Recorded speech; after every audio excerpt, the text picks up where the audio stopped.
여러분 안녕하십니까? 광주 MBC 뉴스데스크 시작합니다. 광주시가 미래차 분야 소재 부품 장비 소부장 특화단지에 선정됐다는 소식 전해드렸었죠. 특화단지가 본격화되면 자율주행 차량에 들어가는 핵심 부품을 생산하고 연구개발하는 역할을 하는데요. 지역 내 경제 효과도 상당할 것으로 기대됩니다. 보도에 김영창 기자입니다. 미래 자동차 산업의 핵심 중 하나인 자율주행 차량. 자율주행 차량의 가장 중요한 인지 센서와 제어 부품, 통신 시스템 등을 생산하고 연구 개발할 수 있는 특화 단지가 광주에 생깁니다. 광주시가 자율주행 차량 소재 부품 장비 이른바 소부장 특화 단지에 선정되면서 정부로부터 대대적인 지원을 받게 됐습니다. 모두 6천억 원으로 빅그린 산단, 진곡 산단, 미래차 산단 등 220만 평 규모의 미래차 분야 산업벨트가 만들어집니다. 국비 지원을 통해서 기업에게 필요한 맞춤형 지원을 하게 됩니다. 그래서 만약에 R&D가 필요한 기업에게는 R&D를 줄 것이고 또 장비가 필요한 부분에는 또 장비를 저희가 구축해서 제공한다든지. 기업들도 잇따라 광주에 대거 몰려들고 있습니다. LG 이노텍스와 한국 알프스 등 앵커 기업을 비롯해 70개사가 1조 9천억 원의 투자 의사를 밝혔고 여기에 140여 개의 자동차 관련 기업들도 새로 지정된 미래차 국가산단에 입주할 예정입니다. 16,000여 개의 일자리가 생기는 등 4조 원의 경제적 효과도 예상됩니다. 미래차 산단이 3월달에 발표했고 또 소부장이 이번에 특화단지가 됐기 때문에 광주는 미래 먹거리를 만드는 데 있어서 기반이 다져졌다고 보면 되죠. 딴 지역에 비해서. 그동안 수입에 의존했던 자율주행 차량 부품도 점차적으로 국산화될 수 있게 됐습니다. 내연기관 중심의 500여 개의 부품 기업들이 미래차로 전환하고 있어 부품 국산화율은 50%에서 80% 이상으로 증가할 것으로 보입니다. 광주시는 앞으로 소부장 특화단지 활성화를 위한 사업단을 꾸려 기업과 투자 유치를 지속적으로 이어갈 방침입니다. MBC 뉴스 김영창입니다. 지난 16년간 지역의 수건 사업이었던 장성 국립심혈관 연구소 건립이 마침내 정부의 타당성 재조사를 통과했습니다. 장성군 남면 일원에 들어설 연구소는 중풍과 뇌졸중 등 심뇌혈관 질환 연구 등을 수행하는 국가기관으로 첨단 의료산업 연구의 구심점 역할은 물론 12,500여 명의 지역민 고용 효과도 기대됩니다. 장성 국립심혈관 연구소에는 국비 등 총 1,000억 원이 투입되며 실시 설계를 거쳐 2025년 착공, 2029년 완공될 예정입니다. 광주 디자인 비엔날레가 디자인을 만나다라는 주제로 오는 9월 7일에 개막합니다. 디자인 비엔날레는 일상 속 디자인의 가치와 역할을 표방하고 있는데요. 개막 50일을 앞두고 주제와 특징을 엿볼 수 있는 작품 일부가 공개됐습니다. 조현성 기자가 소개합니다. 두툼하게 썰어진 김밥과 그 좌우 옆에 붙어있는 어묵과 떡꼬치의 형상. 우리나라의 대표적인 거리 음식인 분식 3종 세트가 화려한 패턴의 옷까지 입었습니다. 국내외 작가 4명이 공동 제작한 이번 디자인 비엔날레 참여 작품 중 하나로 이번 디자인 비엔날레 본전시장 공간 연출의 컨셉트이기도 합니다. 공간 기획 자체를 조금 재미있게 하느라 분식 3종이라 그래가지고 저희 떡꼬치, 김밥, 오뎅꼬치 이거 3개가 이 공간 연출에 같이 컨셉으로 들어갈 겁니다. 올해로 10회째를 맞는 광주 디자인 비엔날레가 이른바 팝업 전시관 오픈을 시작으로 본격적인 행사 준비에 들어갔음을 알렸습니다. 대회 주제는 디자인을 만나답니다. 예술과 차별화된 디자인과의 만남, 전 세계 디자인 트렌드와의 만남, 기술, 문화 등과 만나는 디자인을 다양한 전시와 교육, 체험 프로그램으로 펼쳐보일 계획입니다.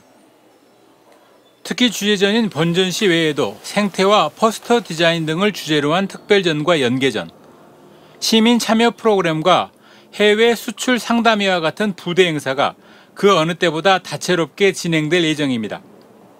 결국 디자인은 비즈니스이기 때문에 비즈니스와 디자인이 만났을 때 어떤 일이 벌어진 것인가를 설명하는 그런 관으로 구성을 했고요. 지난 2005년 창설돼 올해 10회째를 맞게 되는 광주 디자인 비엔날레는 그동안 광주 비엔날레와 함께 광주를 비엔날레 도시로 만드는 데 일조해 왔으며 올해는 9월 7일부터 11월 7일까지 2달 동안 진행됩니다. MBC 뉴스 조현성입니다. 일본 정부가 당장 다음 달 후쿠시마 원전 오염수 방류를 예고하면서 국민의 불안감이 커지고 있습니다. 특히 직격탄을 맞은 수산업 종사자들의 걱정이 이만저만이 아닌데요. 광주 목포 여수문화방송이 함께 만드는 시사토론 프로그램 시사용광로에서 일본 오염수 방류에 따른 파장과 향후 대처 방안을 짚어봤습니다. 주현정 기자의 보도입니다. 올 여름 후쿠시마 원전 오염수를 방류하겠다는 일본 정부. 당장 다음 달 실행을 위한 사전 조율도 마쳤다는 전망까지 나옵니다. 가장 빨리, 가장 직격으로 피해가 우려되는 전남. 특히 바다를 생계터전으로 삼고 있는 이들의 걱정은 태산입니다. 후쿠시마 오염수를 방류한다는 것은 우리 몸에, 어민들의 몸에 독극물을 뿌린다. 이 정도로 생각하고 있습니다. 정말 분노하고 있습니다. 어민뿐 아니라 적지 않은 국민 의료에도 대통령실은 오염수를 방류해도 과학적으로 안전하다는 IAEA의 보고서를 존중한다며 사실상 일본의 결정에 동의한 상황. 국민의 건강권과 생존권보다 앞선 전제는 없어야 한다는 지적도 나왔습니다. 과학 만능주의에 빠지는 것이 가장 위험한 일이다라고 생각을 합니다. 그리고 과학은 어차피 확률이기 때문에 절대 결론이 안 납니다. 윤리, 그리고 정치, 외교, 우리 국민 주권자의 뜻이라고 생각하고요. 대한민국 또는 태평양 연안국 차원의 오염수 방류 피해 조사 필요성도. 생태 환경과 먹이사슬에 어떤 영향을 주고 주변국에 어떤 영향을 주는지는 안 됐어요. 왜 일본만 하냐? 우리 주변국에서 다시 하겠다. 인접국가의 연대 등 정부의 적극적인 대응 주문도 나왔습니다.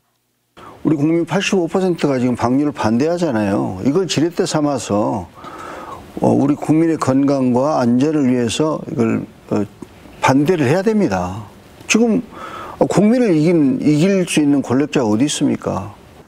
설령 일본이 방류를 시작하더라도 저지 활동은 계속되어야 한다는 촉구도 이어졌습니다. 30년, 40년, 50년 방류하는 것보다 1년, 2년 안에 막는 게 우리 국민들, 전 세계 인류가 최소화할 수 있다. 국민들의 우려와 반발이 커지고 있는 가운데 후쿠시마 원전 오염수 방류 시점은 점점 다가오고 있습니다. MBC 뉴스 주현정입니다. 환경부가 4대강 보호 존치를 결정한 것과 관련해 시민단체가 강하게 반발하고 나섰습니다. 보호 철거를 위한 금강, 영산강 시민행동은 오늘 성명을 내고 금강과 영산강 보호 해체를 결정하는 과정이 불공정했다는 감사원의 감사 결과가 나오자마자 환경부가 보호 존치 결정을 내린 것에 대해 정부가 국민 합의를 묵살하고 있다고 비판했습니다. 또 댐 신설과 하천 준설 등의 정비 사업은 하천 특성에 대한 과학적인 근거가 없는 대책이라며 당장 중단할 것을 요구했습니다.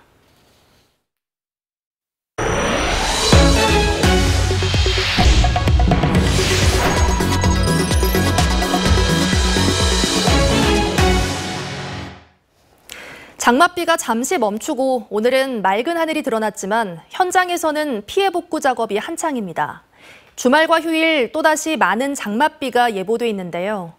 광주 전남 지역은 30에서 80mm, 많은 곳은 100mm 이상이 내릴 것으로 예상돼 긴장감이 커지고 있습니다. 유민호 기자가 보도합니다. 집중호우로 안반이 쏟아진 여수 오동도 공영주차장 뒤편입니다. 주변 상가 출입이 통제되고 주차장 이용도 무기한 중지됐습니다. 경사면에 접근할 작업 차량이 올라갈 수 없어 사고 엿새 만에 크레인으로 주차장 옥상에 고소작업차를 올렸습니다. 본격적인 작업 시작 전 현장 관계자와 안전장구를 착용한 뒤 직접 장비에 탑승하고 산사태가 시작된 경사면으로 접근해봤습니다. 현장에 직접 올라와 봤습니다. 지금 보시면 이렇게 나무가 우거져 있는데 이 불필요한 나무들을 모두 제거하고 낙석도 조금 뺀 뒤에 새로운 그물망 설치가 이뤄집니다. 낙석 방지망을 설치한 다음에 이게 안전하다고 판단되면 대피 명령을 해제해서 영업이 정상적으로 진행될 수 있도록 할 계획입니다. 오래된 주택 지붕에는 파란 방수천이 씌어져 있습니다. 바닥에 쏟아진 기왓장이 당시 상황을 짐작케 합니다. 건물끼리 지붕이 맞물려 복구에 어려움을 겪고 있습니다. 집에 거주하던 가족 3명은 현재 마을 경로당에서 지냅니다. 당시에 막 뭘 뚜고 드러내요. 집에서 소리가 났어. 119 막 오고 경찰서에도 오고 시에서 오고 막. 지난 주말 이틀간 비 260mm가 쏟아진 돌산읍도 굵직한 응급복구는 마무리된 상황입니다. 선로 점검을 마치고 운행이 재개되면서 여수 엑스포역에는 느리지만 KTX와 무궁화호 등 일반 열차도 속속 도착했습니다. 한 60km 이하 좀 그 선로가 많이 안 좋은 곳은 30km 이하로 지금 서행 중에 있습니다. 지금. 주말 동안 전남 남해안에는 많게는 120mm의 장맛비가 내릴 것으로 전망됩니다. 전남 동부 지자체들은 본격적인 비가 쏟아지기 전 시급한 지역을 중심으로 응급복구 작업을 마무리할 계획입니다. MBC 뉴스 유민호입니다. 최근 음주 교통사고 등 경찰의 기강회의 사건이 잇따르면서 관련 경찰들이 징계를 받았습니다.